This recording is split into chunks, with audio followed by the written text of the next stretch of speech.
Билесиздерби, президентибиз бул боюнча өзүнүн позициясын билдирди. Курултайдагылар кол чабышты, албетте добуш берген жок, бирок кол чабышты. Ар бир нерсенин жакшылыгы бар. Буга чейин билесиздер. Ар бир адамдын өзүнүн туусу болуп калган. Бирөөнүкү байлык, бирөөнүкү бийлик, бирөөнүкү карьера. Ар бир урунун өзүнүн туусу бар, колоттун, коктунун өзүнүн туусу бар. Бирок бул окуянын бир жакшы жагы, мен силерге айтып коеюн, элдин тууга болгон мамилесин өзгөрттү. Туу бир бириктирип турган фактор экенин дагы бир жолу элдин эсине жаңгылап койду. Бул өзү жакшы нерсе. Бирок мен бирдекени айтып коеюн деп атам.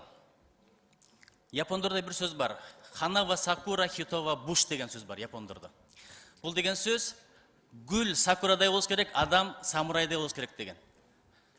Самурайлардын символу бул гүл. Бирок гүлдөй назик болуп калат экенбиз деп туруп темир тезек өзгөрткөн жокко, бул биринчиден. Экинчиден, дүйнөдөгү эң күчтүү мамлекеттин флагын карасаңыздар, туусун карасаңыздар, матраска окшош. Бирок матраста уктап жатып калдык, ойгонолу деп алар эле өзгөрткөн жокко. Үчүнчүсү, дүйнөдөгү эң күчтүү партиялардын бири бул демократиялык партия акшыны. Алардын символу эшек. Рузвельт ошол партиядан чыккан, Кеннеди, Клинтон, Обама ошол партиядан чыккан. Ошон үчүн мындай ырым-жырым кылбастан эле ушул бойдон калтырсак жакшы болот эле. Эң башкы фактор бул ынтымак. Караңыздар, элде журтта кичине бөлүнүп жарылып болуп атат. Соцсеттерде бирин-бири кырдык бычак болуп атат. Кечээ 2 депутатыбыз эмне болду? Ушул маселенин тегерегинде кээ бир жаш балдар түрмөгө кирип кетип атат.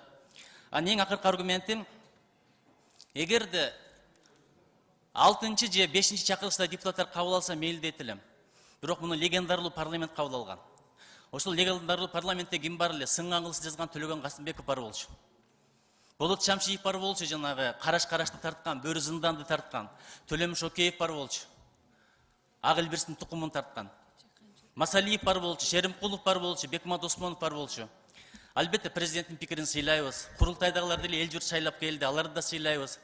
Бирок ошол залкарларыбыздын кадырына, урматына, арбагына сый-урмат көрсөтүп туруп, ушул туун ушул бойдон эле калтырсак деп мен суранып кетет элем.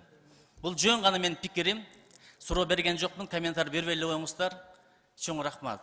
Бизди бириктире турган бир гана туу бар. Акелердин сөзүн дагы кайталап коеюн.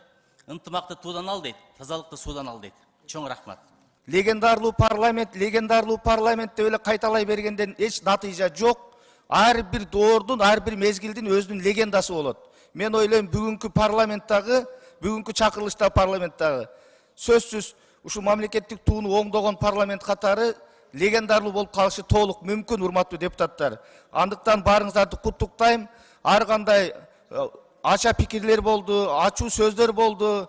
Айрыкча менин дарегиме коомчулук тарабынан көптөгөн сын пикирлер айтылды, бирок мен анын баарын мыйзам ченемдүү көрүнүш деп кабыл алам. Катуусу да болду, орунсузу дагы көп болду. Мен аны ачык айтып коюшум керек, бирок мен эч кимисине жооп берген жокмун. Бирок мен ойлойм, мына жооп ушул деп ойлойм, татыктуу жооп болду деп ойлойм. Урматтуу депутаттар, барыңыздарды куттуктайм. Аталган мыйзам долбоору 3-чү окууда кабыл алынды. Урматтуу депутаттар, сиздердин барыңыздарды мамлекеттик туунун оңдолушу менен куттуктайм. Бул эч кандай өзгөртүү эмес, бул оңдолуу.